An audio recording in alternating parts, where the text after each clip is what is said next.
አሜሪካ በውስጧ ተቀስቅሶ የነበረው የእርስ በርስ ጦርነት ካበቃ በኋላ ፊቷን ወደ ልማቱና ኢንዱስትሪው ለመመለስ ጊዜ አልፈጀባትም። በርካታ የሰው ኃይል የሚያስፈልጋቸው የባቡር መሰረተ ልማቶች ግንባታና የአምራች ኢንዱስትሪው መስኮች ተስፋፍተዋል። በብዙ ሺዎች የሚቆጠሩ የአሜሪካ ተወላጆችና ስደተኞች በእነዚህ ኢንዱስትሪዎች ተቀጥረው የመስራት እድልን አስገኝቶላቸዋል። ነገር ግን ለረዣዥም ሰዓታት የስራ ደህንነት ሳይሟላላቸውና በጣም አስከፊ በሆነ የስራ ቦታ ዝቅተኛ ደሞዝ እየተከፈላቸው ለመኖር ብለው ሲሰሩ እንደነበር መዛግብት ያስረዳሉ።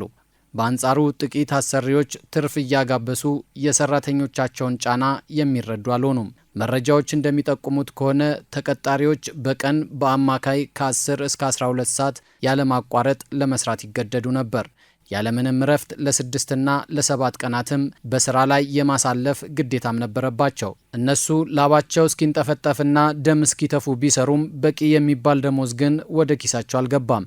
ይህም ታዲያ የአሰሪዎችንና የሰራተኞችን ግንኙነት የአይጥና የድመት አይነት አድርጎታል። ጫናው የበረታባቸው ላብ አደሮች ቀስ በቀስ መብታቸውን በጋራ ሆነው ለመጠየቅና ለማስከበር ቆርጠው ተነሱ። የስራ ደህንነት እንዲረጋገጥላቸው የተሻለ ክፍያ፣ የስራ ሰዓታቸው በቀን ወደ 8 ሰዓት ዝቅ እንዲል እንዲሁም የመናገርና የመሰብሰብ ነጻነታቸው እንዲከበር መታገል ጀመሩ። ይሁንና እንቅስቃሴያቸው በአሰሪዎች ዘንድ ድንጋጤን ፈጥሮ በስራ ቦታዎች የጥበቃ አባላትን እስከ መቅጠር ደርሰዋል። የጥበቃ አባላቱ ዋነኛ ተግባር በስራ ቦታ ያለውን እንቅስቃሴ መከታተልና አስተባባሪዎችን መለየት ነበር። በእርግጥ እንዲህ አይነቱ ተግባር አሁንም ቢሆን በመንግስት መስሪያ ቤቶች ሳይቀር ጆሮ ጠቢ ከሚል የማዕረግ ስም ጋር እንደቀጠለ ነው። ጆሮ ጠቢዎች ምህረት የላቸውም። የእነርሱ እንጀራ የሚቀጥለው በመደበኛ ስራቸው ውጤታማነት አይደለም፣ ለአለቆቻቸው እያደገደጉ ወሬ በማቀበልና በመመረጅ ነው። በመሆኑም ጠያቂ የተባሉትን በጥቁር መዝገብ ያጽፋሉ። የዛሬ 150 ዓመት ገደማም የአሜሪካ አሰሪዎች ሲያደርጉ የነበረው ይህንኑ ነው። ከማዕድን ማውጫ ስፍራዎች እስከ ፋብሪካዎች እንዲሁም በተለያዩ የሥራ መስኮች የተሰማሩ ላብ አደሮች እምቢኝ ማለት ጀመሩ። ከማዕድን ቆፋሪ ወንዶች በጨርቃጨርቅ ፋብሪካዎች እስከሚሰሩ ሴቶች የተቃውሞና የሥራ ማቆም አድማዎችን ተቀላቅለዋል። ውስጡን ሲቀጣጠል የነበረው የላብ አደሩ ቁጣ ገንፍሎ ለመጀመሪያ ጊዜ አደባባይ የወጣው በጎርጎሮሳውያኑ ታህሳስ 4 ቀን 1874 በአሜሪካዋ ፔንሲልቫኒያ 10,000 ያህል ማዕድን ቆፋሪዎች የተቃውሞ ሰልፍ መውጣታቸውን ተከትሎ ነው። ከዚያ በኋላማ አመጽና ተቃውሞው ወደ ተለያዩ የሥራ መስኮችና የአሜሪካ ግዛቶች ተስፋፍቶ የአሰሪዎችና የመንግስት ራስ ምታት እስከ መሆን ደርሷል። ከበርቴ አሰሪዎች የጥበቃ ኃይሎችን ቢቀጥሩም ሆነ መንግስት ከፖሊስ እስከ መከላከያ ሰራዊት አሰማርቶ መብት ጠያቂዎችን ለማሸማቀቅ ቢሞክሩም የሚሳካ አልሆነም። አንገቱን ደፍቶ ሲበዘበዝ የኖረው ላብ አደር በቃኝ አለ። በእርግጥ አሁንም ድረስ የሰራተኛው መብት ሙሉ በሙሉ ተከብሯል ባይባልም በዓለም ታሪክ በጉልህ የሚታወሰው የ8 ሰዓት ስራ ተግባራዊነትን በመደገፍ የሰራተኛ ማህበራት መሪዎችና ሰራተኞች በቺካጎዋ ኢሊኖይስ ተሰብስበው ፖሊስ የሚያደርስባቸውን ግፍ ተቃወሙ።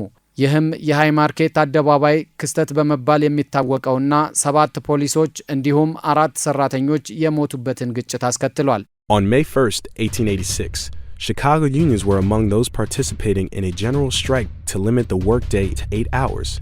ጥያቄያቸው መልስ ያላገኘ ሰራተኞች አመጽ አድማሱን አስፍቶ በቤልጂየም፣ በፈረንሳይ፣ በአርጀንቲና፣ ግሪክና ታላቋ ብሪታንያን በመሳሰሉ ሀገራትም ተስፋፍቷል። በእነዚህ ሀገራትም የተነሱት ጥያቄዎች ተመሳሳይ ናቸው። የአሰሪዎች ኑሮ እየተመነደገ ሰራተኞች የሚገባቸውን ሳያገኙ በኑሮ ውድነት የሚንገላቱበት ምክንያት የለም የሚሉና ሰራተኞች የተጎሳቆለ ሕይወት አይገባቸውም የሚሉም ነበሩ።